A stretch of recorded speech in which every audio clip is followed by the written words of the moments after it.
Welcome back to Reddit Tales. Today's story is built around one sentence. I'm taking him to the concert instead of you. He deserves it more.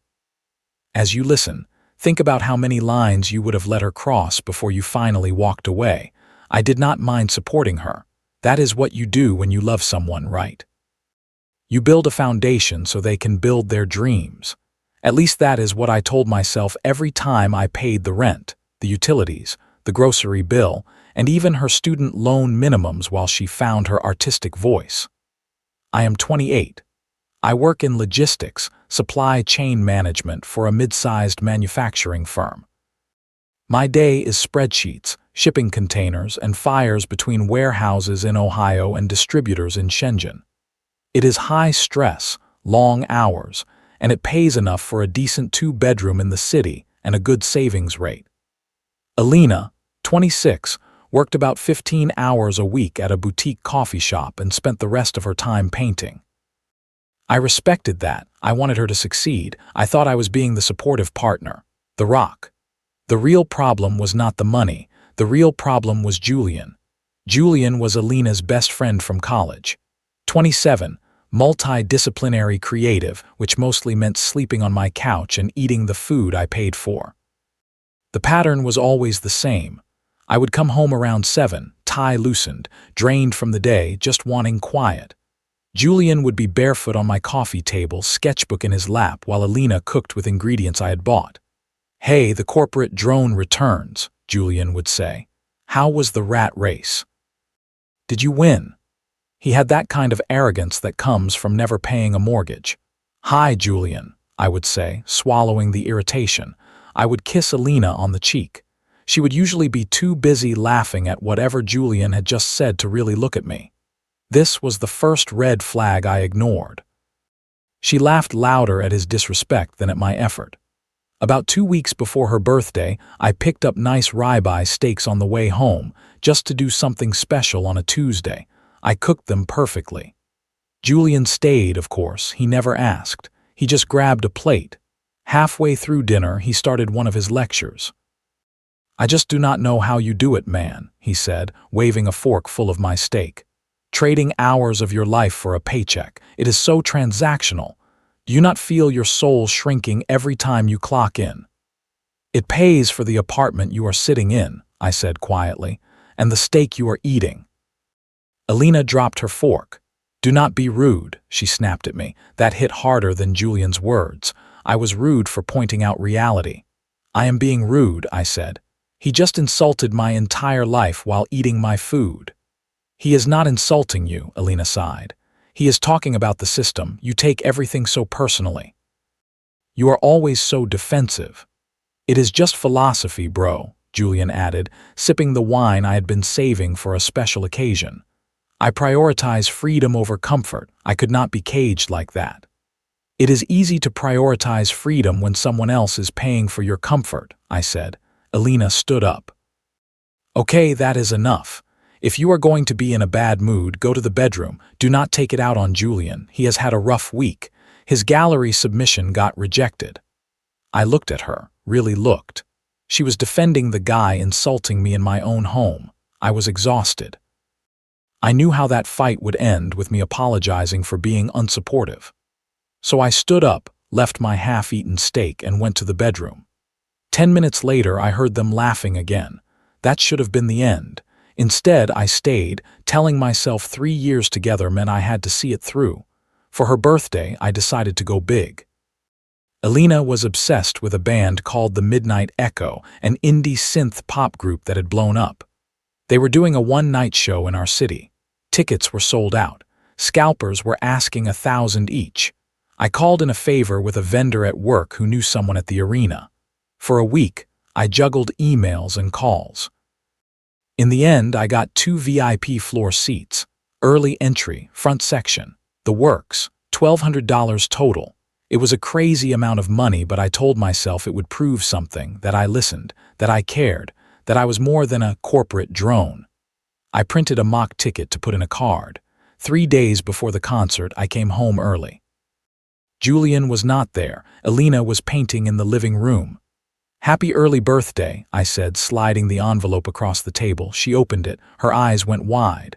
"No way," she whispered. "The Echo, floor seats, these are sold out." "I pulled some strings," I said. "I wanted us to have a special night." She jumped up and hugged me. Real hug, not distracted. For the first time in months, I felt wanted. For about an hour, it was perfect. She texted friends, posted a picture of the mock ticket on Instagram, careful not to show the code. We ate dinner together. It felt like the early days. Around 9, her phone buzzed. She read a text. Her smile faded. She typed, then stared at her hands. "What is up?" I asked, loading the dishwasher. "It is Julian," she said. My stomach tightened. "What does he want?" "He saw my post," she said. "He is really upset. He loves this band too, you know that. We used to listen to their first EP in his dorm room.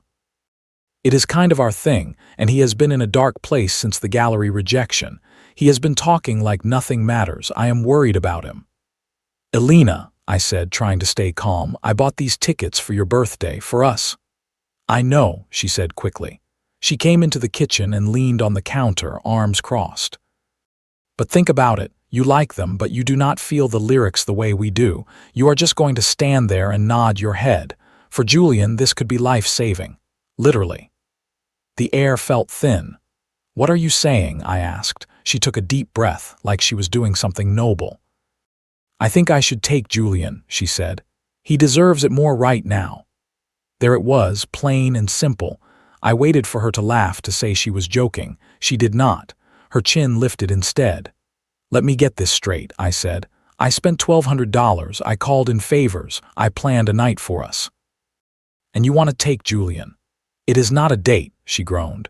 "You are so insecure. It is about the music. Julian and I have a spiritual connection to this band. You just like them because they are catchy. Julian needs this when he is low." "And what about me?" I asked. "Do I matter in this at all, or am I just the wallet?" "You bought them for my birthday," she said. "So technically they are mine. Shouldn't I get to choose who I share my birthday experience with? If you really loved me, you would want me to have the best night with someone who truly gets it." This is where a lot of people start bargaining with themselves. I did not. Something inside me quietly switched off. In my head, it was like a breaker tripped. The love, the patience, the hope she would grow out of it all shut down at once. "Okay," I said. She blinked, surprised. "Okay," she repeated. "If that is what you want," I said, turning back to the dishes, "take Julian. If he needs it that badly, take him." She sighed in relief, rushed over and hugged me from behind. "Thank you, you are the best. Most guys would be such jerks about this." "Yeah," I said, staring at the sink. "I am not most guys." The next 3 days were pure logistics. While she was at her coffee shop shift the next morning, I took a sick day. I went to a high-end apartment building 3 miles away, closer to my office and far from her arts district. I signed a lease for a 1-bedroom that started right away. It cost more than our place. I did not care. Then I called our landlord. "I need to terminate our lease," I said. "You need to give 30 days, he grumbled. "I know. I will pay the full next month's rent, but the keys will be in your drop box Sunday. The unit will be empty." He was happy to take extra rent for an empty unit. That was the trap. I paid through the end of the month, but I officially surrendered possession. When she came back, she would not just be dumped. She would be standing in a vacant unit that was no longer mine. Thursday and Friday night, I started cleaning. "I am going to do a big donation run," I told Elena as I packed my clothes, books, and electronics into boxes. "Make space for the new year." She barely looked up from her phone. She was busy texting Julian about outfits. "That is great," she said. "Just move the boxes. They are blocking the vibe." "I will move them out tomorrow night while you are at the show," I said. "You can come home to a clean place." "You are sweet," she said. I moved the small, important things first. My gaming PC, my grandfather's watch, our passports, documents. I loaded them into my car and took them to the new place on lunch breaks. By Saturday afternoon, I had stripped my life down to the furniture. Julian showed up at 6, skinny jeans, fedora, vintage vest. He walked into my apartment like it was his. "Ready to rock," he shouted, then saw me on the couch and smirked. Hey man, thanks for the tick. You are a real one. Not everyone can handle a live show like this. Enjoy it, Julian, I said. Make sure it is worth it. Alina came out of the bedroom. She looked amazing.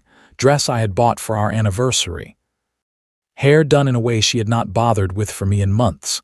Do I look okay? She asked. She was looking at Julian, not me. Perfect, he said, offering his arm. We have VIP lounge access. I want to hit the buffet before the opener. She grabbed her purse, then paused by the door. You are sure you are okay with this? She asked. I can bring you back a t-shirt or something. I am sure, I said. Have a great night. Goodbye, Alina. Bye, she said, blowing a quick kiss. The door closed. I waited until I heard the building door slam. Then I called the moving crew waiting around the block. You can come up, I said. Everything, the foreman asked. Everything that is not hers, I said. It was fast. The couch mine. The big TV mine. The dining table mine. The bed, mattress, espresso machine mine. I left her easel, paints, clothes, old beanbag chair, stack of magazines. Within 2 hours, the apartment echoed. I took the towels, the shower curtain, the dishes, the food, even the router. The place was not just empty, it was dead. I found an old bill and wrote the only note I felt she deserved. Alina, he can have the tickets, and you. The lease is terminated. The landlord comes Monday morning. You have 24 hours to get your things out. I left the note and my key on the bare kitchen counter. I locked the door, dropped my keys in the landlord's box, drove to my new apartment, ordered pizza and blocked her number. Then I blocked Julian. Then I blocked her family. That night I slept like a rock. 2 days later, I met my old neighbor Mike for coffee. He looked like he had watched a horror movie. Dude, he said, what happened? I thought you were dead. I moved, I said. You did not just move, he said. You vanished. So, Saturday, 2:30 in the morning, I hear screaming from your old place. I go into the hall. Alina is there in this fancy dress, mascara everywhere, holding a piece of paper. The door is wide open. Inside, it is empty. She is shouting that you were robbed. She wants to call the cops. What did you say? I asked. I told her robbers do not take the shower curtain and leave the paint brushes, he said. Then she showed me the note. He stared at me with a mix of shock and respect. That was cold, he said. She gave my birthday present to her boyfriend, I said. I just gave her the rest of the package. It gets better, Mike said. She tried to stay there, but you cut the power right. I transferred the service, I said. So Sunday morning the landlord comes, Mike continued. He tells her she is trespassing and has to get out or he is calling the sheriff. She is crying, trying to call you, but your number is dead. She calls Julian. I help her carry boxes down to his Civic. They had to strap the easel to the roof. She is sobbing. Julian looks mad. He keeps asking where the TV is. I laughed once short. He thought he was getting the furniture, I said. Instead, he just got the girl and her baggage. Here is the uncomfortable truth. Sometimes when you cut someone off, your first feeling is not joy, it is confusion. Then, slowly, you notice how much lighter your life is. For the first month, I kept waiting to feel sad, to miss her smell. To miss her on Sunday mornings. That never really came. Instead, I opened my banking app and thought it had glitched. The balance was too high. Then I realized I had not paid for her groceries, her art supplies, her long showers, her takeout, or Julian's craft beer. I was saving almost $2,000 a month by being single. I used it. I bought clothes that fit. I joined a nicer gym.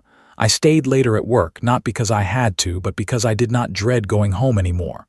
My boss noticed. You seem lighter, she said during my review. More focused. She gave me a 10% raise. Meanwhile, through friends, I heard Alina's life had gone the other direction. Sarah, a mutual friend who had called me names for leaving Alina, asked to meet for drinks. It is a disaster over there, she said. Julian lives in a loft with 3 guys, no AC, 1 bathroom. Alina moved in because she could not get her own place. She is sleeping on a mattress on the floor. She is working double shifts to feed him. He refuses to get a job because his creative process is fragile. He borrowed her credit card to buy vinyl and maxed it out. She cried for hours. Why does she not leave? I asked. She is too proud and too ashamed. Sarah said. She misses you. She talks about you all the time, if you just unblock her. If you are here to broker peace, I am leaving, I said. She chose him. She told me he deserved the tickets more. Well, now he has them, and her. That is not my problem. I walked out. It did not feel like revenge. It felt like clarity. About 3 months after the concert, she found me. I was in the lobby of my office building, waiting for coffee, scrolling emails. I heard my name. I turned. Alina stood there, but she looked like a faded copy of herself. Hair pulled back in a messy bun, old jeans, baggy sweater, dark circles under her eyes. You look really good, she said quietly. I am good, I said. I have a meeting in 10 minutes. Just 5 minutes, please, she said. I know I am blocked, I know you are mad, but we cannot end 3 years like this. We need to talk. We talked in the kitchen, I said. You told me Julian deserved it more. I was confused, she blurted. Julian manipulated me. He got in my head. I did not realize until it was too late. He is a monster. He cheated on me with a 19-year-old barista. He kicked me out when I asked him to help with bills. I am on Sarah's couch. I am sorry. I made a huge mistake, but I love you. I always loved you. Julian was just a fantasy. You are real. Can we get coffee? Start over. I looked at her. I thought about all those nights, about the tickets, about the years I carried her weight. No, I said. She stared at me like I had slapped her. Just like that, she asked. You are going to throw away 3 years over one mistake. It was not a mistake, I said. It was a choice. You did not choose him because you were confused. You chose him because you did not respect me. You thought I would always be here. A safe backup plan while you chased the fun guy. That is not true, she said. It is, I said. You told me I did not get the music. You told me he deserved the experience more. You were clear, she started to cry. I have nothing, she said. No apartment, no money. I miss my life. I miss you. You miss the apartment and the safety, I said. You miss the guy who fixed everything. I am not that guy anymore. He died the night you walked out with Julian. I checked my watch. I have to go to work, I said. Good luck, Alina. I hope you find what you are looking for, but it is not me. She reached for my arm. I stepped back and walked to the elevators. He left me, she called after me. He left me for nothing. I did not turn around. I swiped my badge. The little beep sounded like a quiet victory. Time passed. I got promoted to senior logistics manager, corner office, travel budget. I went to Tokyo and Berlin. I dated casually. I watched for red flags and did not explain them away. I did not hear anything about Alina or Julian until I got a LinkedIn alert. Alina viewed your profile. Curiosity 1. I clicked. Her page said open to work, freelance artist. That was it. Then I bumped into Mike at the grocery store. You will never guess who got arrested, he said, grinning. Julian, I said. Julian, he nodded. He moved another girl in after Alina, same pattern. Using her car, borrowing money. Her brother is a cop. Julian tried to pawn her laptop. The brother caught him. Now he is facing theft and possession charges. The cops found other stolen stuff, including some of Alina's canvases. She had to go down to identify them. He showed me a blurry photo from outside the courthouse. Alina on the sidewalk, smoking, looking at the ground. Alone. I did not feel happy. I did not feel sad. I just felt done. The man she sacrificed everything for was just a thief looking for a new host. I deleted the picture. I did not need it. Yesterday was my birthday. I have been seeing a woman named Claire for 5 months. She is an architect. She has her own money, her own friends, her own life. She does not need me to fix her. She just wants me beside her. At dinner, she handed me a small envelope. I know you like that band, the Midnight Echo, she said. They are doing a reunion tour. I managed to get floor seats. For a second, I froze. The irony hit hard. Is something wrong? She asked.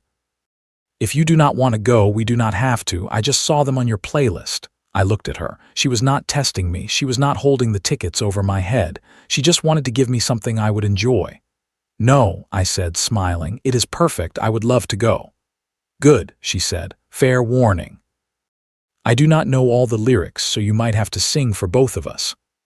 I can handle that, I said. We went to the concert last night. It was loud and bright and alive. Halfway through a slow song, I looked around at the crowd. Thousands of people singing, lights everywhere. For a moment, I wondered if Alina was somewhere in the nosebleeds, thinking about the front row she threw away. Then Claire squeezed my hand. "This song is great," she shouted. "Yeah," I said, "it really is." I did not look for Alina again. I did not care if she was there or not. I realized the karma was not that she ended up broke or with a criminal. The real karma was simple. I was happy. Calmly, quietly, truly happy. I gave away the tickets. I gave away the girl. In return, I got my life back. Best trade I ever made. Lesson 1. If someone tells you another person deserves your time, effort, or gift more than you do, believe them. They are already choosing that person over you. Lesson 2. A partner who defends people who disrespect you in your own home is not protecting the relationship. They are showing you where their loyalty really sits. Lesson 3. You are not insecure for wanting basic respect and clear boundaries. You are simply not willing to be used. Lesson 4. Leaving quietly and completely cutting contact is sometimes the healthiest response. You do not owe endless chances to someone who treated you like a wallet and a backup plan. Lesson 5. Real love does not demand you give up your time, money, and self-respect so someone else can chase a fantasy. Real love is mutual effort and mutual respect. What about you? At what moment would you have left? When Julian mocked his job, when she defended him, or when she said Julian deserved the tickets more? And have you ever realized, too late or just in time, that you were the one funding someone else's dreams while they gave you the scraps? How did you get out?